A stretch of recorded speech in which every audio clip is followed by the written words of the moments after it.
낭낭님들 안녕하세요. 예, 지난 시간에 까마귀가 물어다주는 떡과 고기 먹으면서 시냇물 마르기까지 시냇물 마셔가면서 수년을 버텼던 엘리야가 드디어 여호와께서 자 이제 나가자 라고 이야기하시는 마음에 그 명령에 순종은 하면서도 필시 착잡했을 이 마음에 대한 묵상으로 마쳤습니다. 그렇죠. 나 나가봤자 나 아무 힘이 없어요. 옛날에 소사사처럼 사무엘 같은 소사사처럼 이 사람들 그 이스라엘 백성을 향해서 어떤 지도자로서의 일종의 지배 정당성이 없어요. 그렇다고 대사사처럼 막 카리즈마적인 군사적 힘을 가지고 그들을 우아하고 좌지우지할 수 있는 힘도 없어요.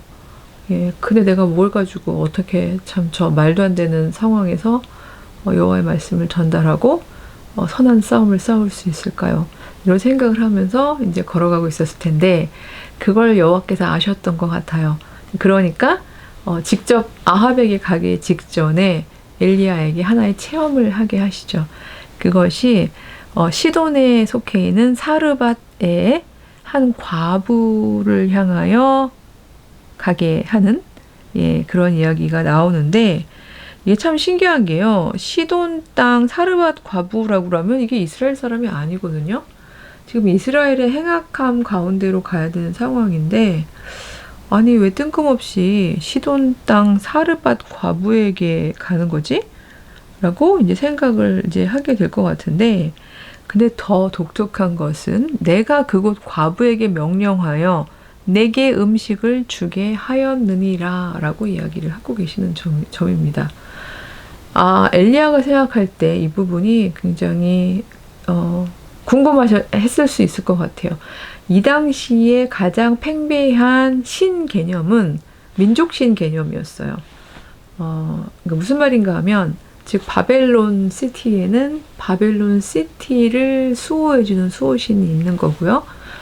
이집트에는 이집트를 수호하는 수호신이 있는 거고요. 태양신 라 이런 식으로 각자 자기의 지역신들이 있고 그 지역신들이 자기들의 안위를 책임진다고 생각하고 있었고요. 그렇기 때문에 왜 한 나라와 나라가 전쟁을 하거나 붙을 때를 신과 신의 싸움이라고 생각했었던 거였는데 이스라엘의 경우 독특한 거는 이전까지는 유리방황을 했기 때문에 히브리 사람들의 신 여호와를 본인들도 경험했고 부르고 믿고 신앙하고 인정하고 있기는 하지만 이 히브리 사람들의 신 여호와 역시 대부분의 이스라엘 사람들은 히브리 사람들만을 위한 신이라고 생각했던 거죠. 그러니까 이집트 신, 이렇게 바벨론 신 이런 것처럼 히브리 신 이렇게 그 여호와는 우리만을 위한 신이야 라고 생각하고 있었는데 뭐라고요? 사렙다 과부한테 명령을 했다고요? 이게 무슨 소리지? 사렙다 과부가 야훼를 알아?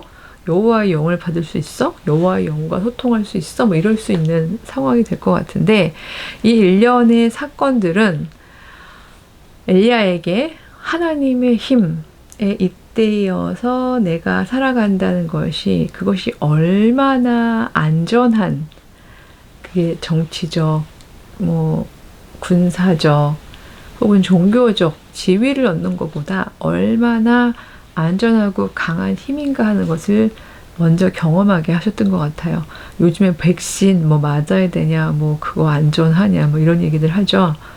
그러니까 백신이 원래 그 해당 바이러스를 아주 그 인간이 싸울 수 있을 정도의 그 소량만 먼저 집어넣어가지고 제 몸이 항체를 형성하게 만드는 거잖아요. 비슷하게 정말 이스라엘에 지금 이세벨이 행하고 있는 어마어마한 그 조직적 행악과 이제 마주함에 있어서 너희의 편이 되어주시는 여호와 하나님께서 얼마나 강한 분이신가 하는 것을 경험하게 하는 엘리야로 하여금 경험하게 하는 사건이 아니었을까 이런 생각이 드는데요. 그 말에 일어나서 가죠. 그때 이 과부가 나뭇가지를 이렇게 줍고 있는 거예요. 그쵸? 그래서 그릇에 물 좀 가져다가 좀 마시게 해주세요. 그랬더니 이제 이 참 과부 입장에서도 나뭇가지 죽고 있는데, 가뭄에 나뭇가지 죽고 있는데 힘들어 죽겠는데 물 좀 달래니 웬만한 사람 같으면 아마 들은 척도 안 하고 갔을 텐데 참 착한 과부인 것 같아요. 물을 이제 주고 그래서 가지러 간 거죠. 근데 또 이렇게 착한 마음을 먹은 사람한테 한마디 더 해요.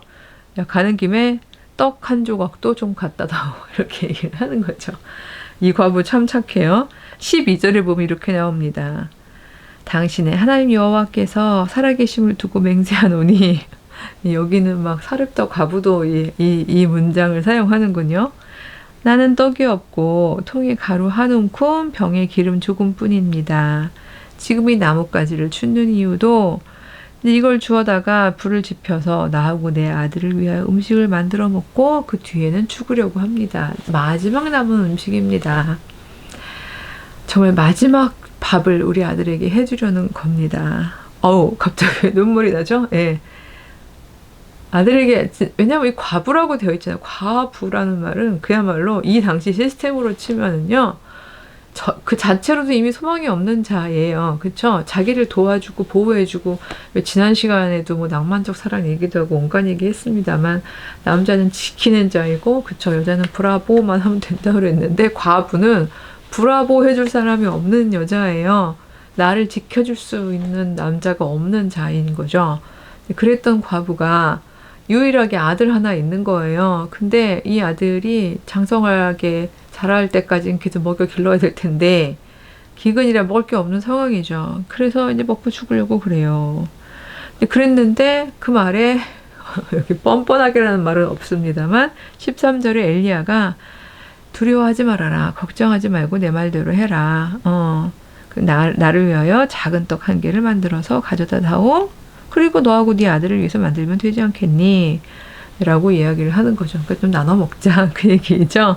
14절에 이스라엘 여호와의 말씀이 비가 내리는 날까지 통의 가루가 떨어지지 않고 병의 기름이 없어지지 않겠다라고 말씀하신다라고 이야기를 합니다. 즉 그냥 어차피 죽을 건데 너 그거 너희 온통 너하고 네 아들 먹을 거밖에 없다고 하지만 그렇게 먹고서 죽을 거면 그거 그렇게 주구나. 말이 이상한데요. 그러나 기꺼이 나를 위해서도 조금 내어준다면 여호와께서 말씀하신다. 근데 이 땅이 다시 풍요로워질 때까지 너의 기름통과 그쵸? 그 떡 그 만드는 가루통이 떨어지지 않을 거다. 한마디로 말하면 기적에 대한 이야기인 거죠. 글쎄요. 사렙다 과부가 이 말을 어떻게 들었을까요? 이 앞에 구절에 따르면 우리가 미드라시적인 성경 읽기는 우선은 있는 그대로 성경 본문 안에서 묵상하는 거라고 말씀을 드렸는데요. 그렇게 본다면 그곳 과부에게 이미 이야기를 했다라고 되어 있잖아요.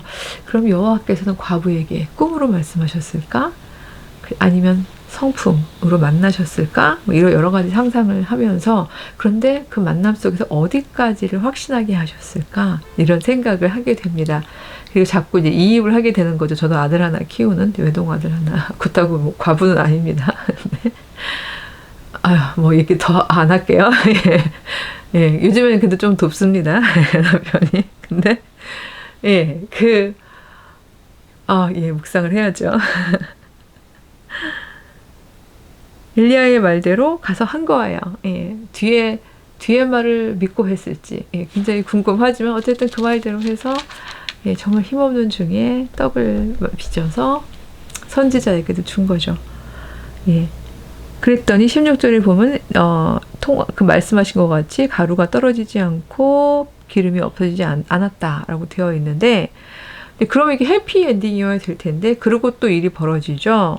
이 일 후에 17절입니다. 그 집주인 된 여인의 아들이 병이 들더니 위중하다가 숨이 끊어졌다고 되어 있어요. 기름통에 기름 마르지 않고 떡가루 통에 가루 안 마르는 거 다 뭐를 위해서 좋은 걸까요? 아들이 장성하도록 잘 먹일 수 있음을 위해서 중요한 복이었을 텐데 아들이 병으로 숨이 끊어졌대요. 그쵸? 그러니까 이게 정말 말이 안 되는 거죠. 이에 18절에 보면 여인이 따집니다. 도대체 그래도 부를 때 하나님의 사람이라고는 불러요. 하나님의 사람이요. 당신이 나하고 무슨 상관이 있길래 자꾸 이렇게 내 죄를 생각나게 하고 또 내 아들을 죽게 합니까? 이러면서 막 속상하고 따지죠. 그랬더니 엘리야가 그 아들을 달라고 하고 품에 받아 안고서 다락방에 올라가서 침상에 누이고 여호와한테 부르짖어서 말씀을 드리는 거죠. 네, 하나님 여호와여, 20절입니다. 주께서 또 내가 우거하는 집 과부에게 재앙을 내리사 어찌하여 그 아들을 죽게 하셨습니까? 그러면서 그 아이의 몸에 3번 펴서 엎드리고 여호와께 부르짖어서 얘기하는 겁니다. 원합니다. 정말 원합니다. 이 아이의 혼으로 그의 몸으로 돌아가게 해주십시오. 22절이 저는 너무 아름다운데요. 왜냐하면 이게 기적 행위 자체에 대한 부분보다는 여호와께서 엘리야의 소리를 들으심으로 이렇게 되어 있어요.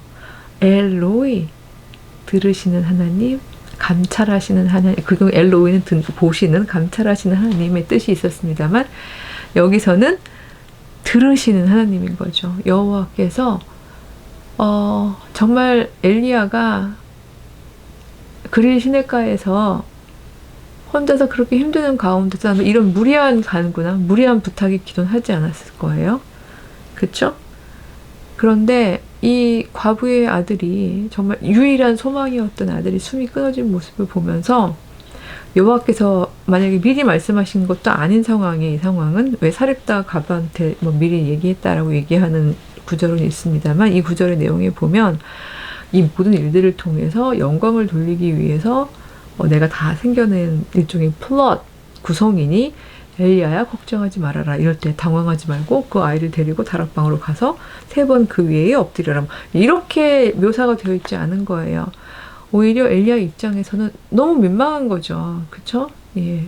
여기 얹혀 살면서란 말은 이상하지만 얹혀 있으면서 정말 마지막 소망밖에 없었던 사람들에게 여호와의 살아계심을 증거하고 있었는데 이 한 여인의 소망도 내가 살려내지 못한다면 정말 이 한 아이의 생명도 구해내지 못한다면 정말 이 힘으로 이 나약함으로 그러니까 내가 그러니까 이런 마음으로 난 어떻게 이스라엘을 향하여 여호와의 말씀을 전하러 갈까 이런 마음도 있었을 것 같아요. 여러 가지 마음들이 작동했겠죠.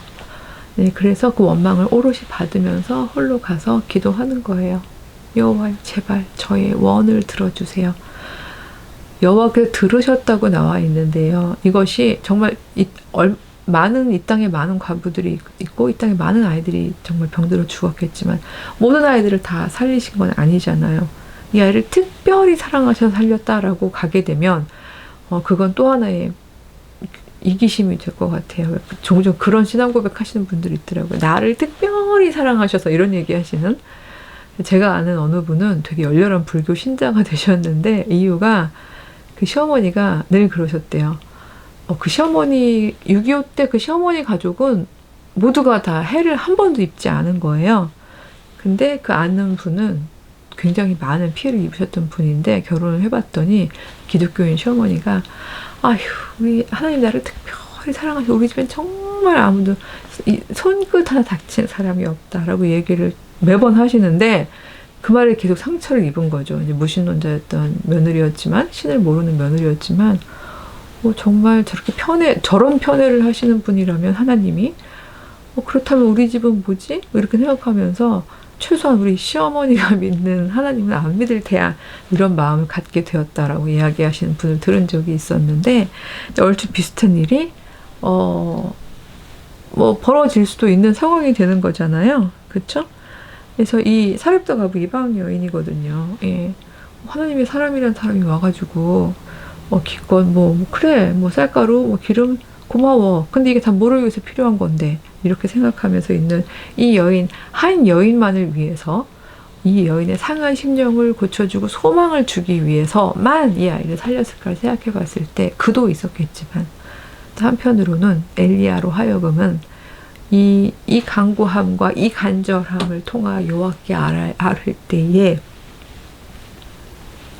여호와께 들으시는구나 하는 확신을 주고자 함이었겠구나.